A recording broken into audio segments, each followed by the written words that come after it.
back again for another one. Doing a Premier League roundup today. I just want to talk about some of the things that's happening in the Premier League. And there's a lot to go through, man. I think this is the best thing about football. There's always something. Like there's just so many different storylines. Like that's the best thing about football is how many storylines there is to follow. And like I think it's getting even better. I feel like you're able to see a lot of these stories these stories happening in real time is a bit more real. Whereas I feel like back in the day it was a bit more private. I feel like you're getting a bit more exposure now. But yeah, first thing I want to go through is someone that is making me shook, yeah. And I think they've been a sleeping giant for a while. Once they figure out this PSR stuff, it's long for everyone, And like, the only reason their squad is still at this level is because they can't do anything else. And the people I'm talking about is Newcastle. Like, if you take them in, yeah, they've just bought a striker. Like, they've just lost Isak, yeah, who most people would have said before the start of the season, they probably still say it now, is that the best striker in the league, bar maybe Haaland. Like, it would be between those two. Like, people, and a lot of people would prefer Isak. I'd even go as far as to say at least 50% would prefer Isak over Haaland. So they just lost their biggest goal scoring threat. And if you look at their forward line, and they've replaced that big striker with another big striker whose his touch is a joke. Like, technically he's a joke, and he moves similarly to Isak. And if you look at the goals he scored so far, it's looking like for like, bro. I'll be real. It's looking. I'm not gonna say like for like that they're at the same level. That's crazy. But I'll be real. It doesn't look like they've lost an unbelievable amount when they brought in a player this young that is moving like this. Like, and like people talk about the pen. People talk about all the other stuff he's done. But for me, that header that he scored, that is low key a bit too high. So he's had to adjust. I don't think man can get how hard that header is. To even generate the power that he's generated on it and guide it while like you're falling backwards. So like if he goes forward, it goes over the bar. So he's had to basically watch it hit his head and direct. Like I'm telling man now, that there is levels.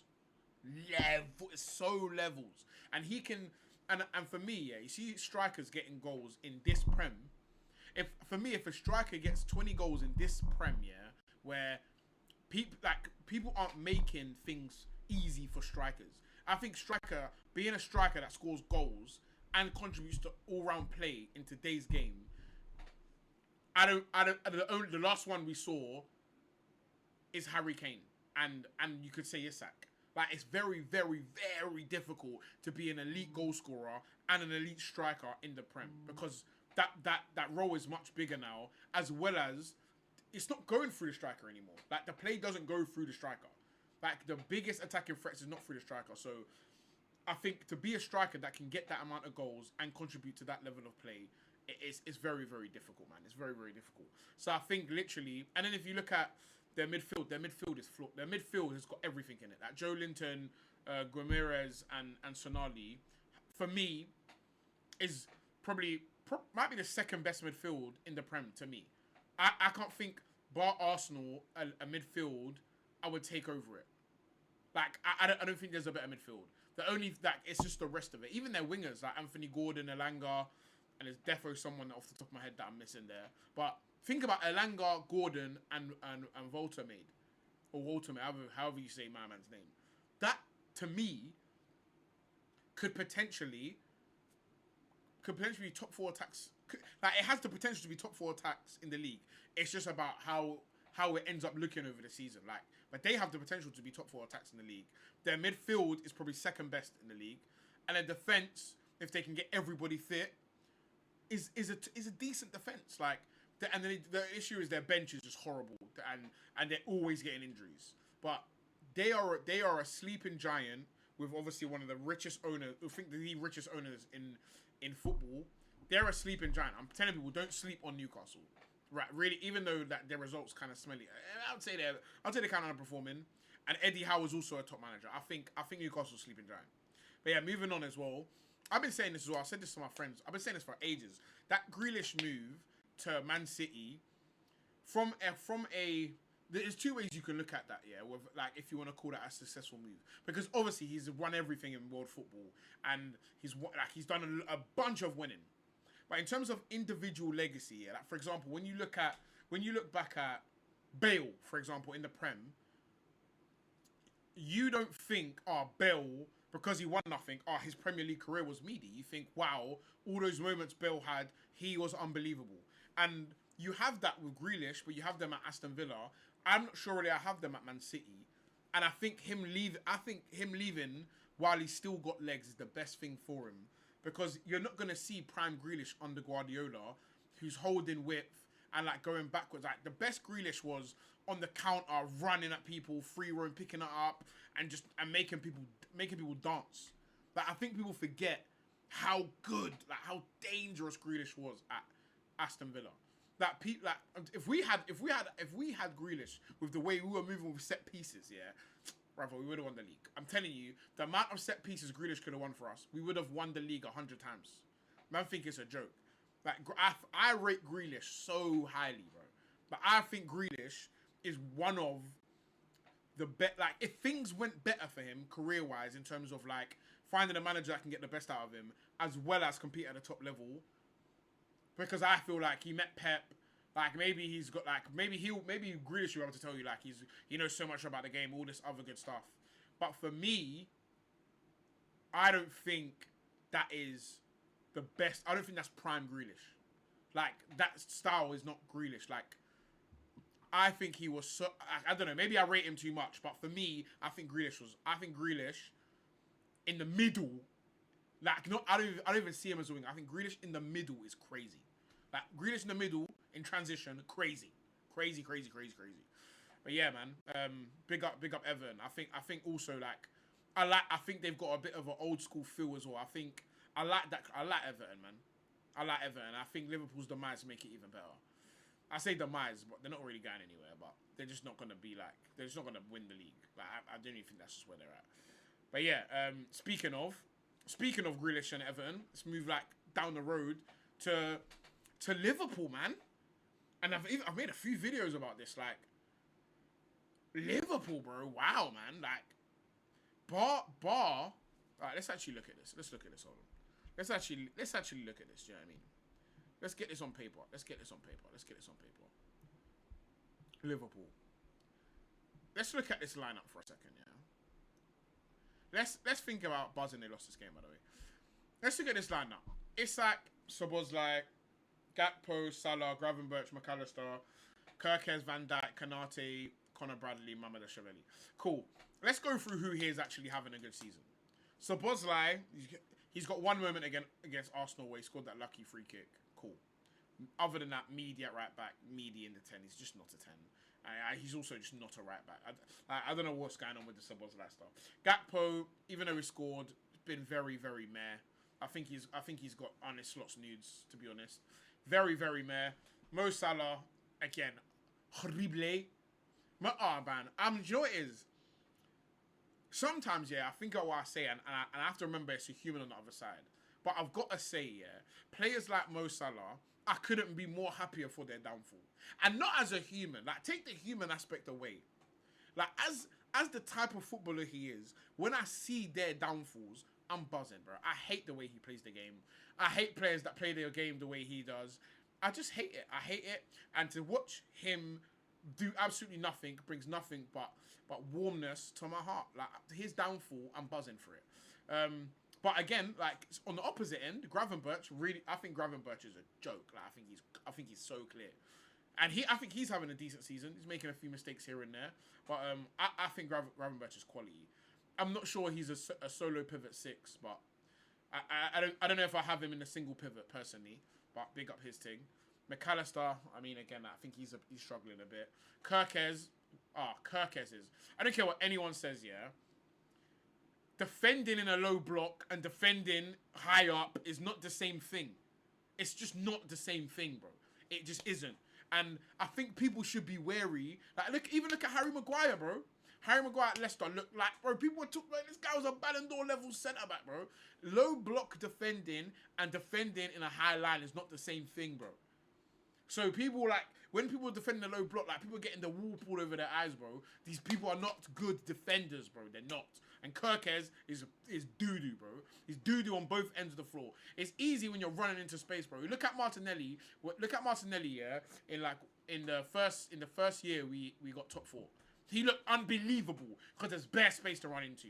Now everyone's in a low block. What have you got for me? What have you got for me? What are you providing me here? And Kirkez is a great example of it. Same with Frimpong as well, to be quite honest with you. But I'm not going to get onto Frimpong because I like Frimpong. But Kirkez, number one, when the low block ain't there no more, yeah, and there's not 1,000 players surrounding you, are you a good defender? The answer is no, and on the ball he's meaty too. That guy is meaty, and I'm buzzing because he costs bare money. Van Dijk, again, he's having an okay season, but everyone sucks, so he's not going to look great. And plus, he's 34. The days are numbered, bro. There's only so long you can say Van Dijk and Mo Salah and vibes, bro. That's done now, I hope. Konate, again, he's having a terror season, in my opinion. I think he's having a terror season. I just think also, anyone that compare Konate to Saliba, come link me now. Come link me. Come talk to me. Let's discuss some things. We can do it off camera. Let's talk, me and you, 1v1. Let's talk. Because now, Konate stinks, and I'm buzzing with it. I'm buzzing. And Conor Bradley, big fan of Conor Bradley, though. Big fan. You should just play him every time, because he's good going both ways. He reminds me of, like, Gerrard. And I know, obviously, Gerrard is not a right back. Well, he did play right back, so shut up. But Conor Bradley, love Conor Bradley, man. But yeah, moving on from that disaster class Liverpool, they absolutely stink. It's Man U, man. Man U. Cool. I mean, the thing with Man U, yeah, is one, I want to find out if they're gonna fire this Ruben Amorim new. I just want to find that out. I just want to know whether they're gonna fire this guy, because they're saying that they're waiting for it to be November, so like financially, blah blah blah blah blah blah blah, all that good stuff. But yeah, I just think that, like, let's look at what they played against Sunderland. Yeah, let's look at this score quick.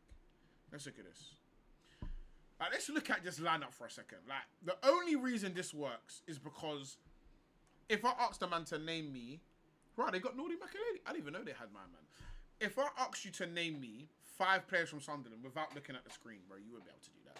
That's the only reason you won this game. We're not celebrating 2-0 against Sunderland. We're not doing that, bro. We're not doing that. We're not doing it. We're not doing that. We're not papering over the cracks, bro. And I even clocked about myself. I've been not laughing at Man U because I've been like, nah, it's just too sad. But when we were down, no one was getting tired of laughing. So now I'm back laughing at Man U, bro. I'm back. I don't care if you won. I'm back laughing. And this stinks, bro. Lenny Euro, De Ligt, and Luke Shaw, it stinks. Dalot, Diallo, it stinks. And also free Kobe Mainoo. Free up, my boy. You're ruining it. You're ruining him. Mason Mount, though, I've got to say that goal, and that this is the thing as well. That's the thing with Man U, yeah. I promise you they're going to win this game. And if they keep my man, and they go on, and who are they playing next, furthermore? Hold on. Furthermore, let's get into this. Who are you playing next? Who are you playing next? Okay, now you see this game here. Hold on. I might even do a separate video on this. Because you see Man U v Liverpool. Either way, I'm buzzing. I don't care what happens, I'm buzzing, bro. I'm over the moon. Oh my days, I'm over the moon, bro. I don't care if it's a draw. I don't care who wins. Either way, someone's getting called, and it's one of my brethren. I'm calling somebody, and I can't wait to laugh. Because this game here is the battle of the bumps. If Liverpool lose this game, their season's done. That there, to me, is the hallmark. If you lose to a man playing 3-4-3, bro, yeah, your season's done, bro. Your season's done. But yeah, Man U stink. That's pretty much all I have to say on them. Like, that win hasn't fooled me, bro. Like, you can fool everyone else with that crap, Ruben. But there are people that they played good. Yeah, I bet they did, bro. If they played against a League One side, I'm sure they will. These men just left League One like two months ago, bro. They just came from League One. We're not doing that. Like, this is what I hate. People are telling me how they played well, bro. We're not doing that. We're not doing that. We're not moving on. We're not doing that, bro. They suck, and we're gonna remember it. We're not going to let them do this and pull the wool over my eyes, bro. You're still 10th. And that win took you 10th and your goal difference is -2.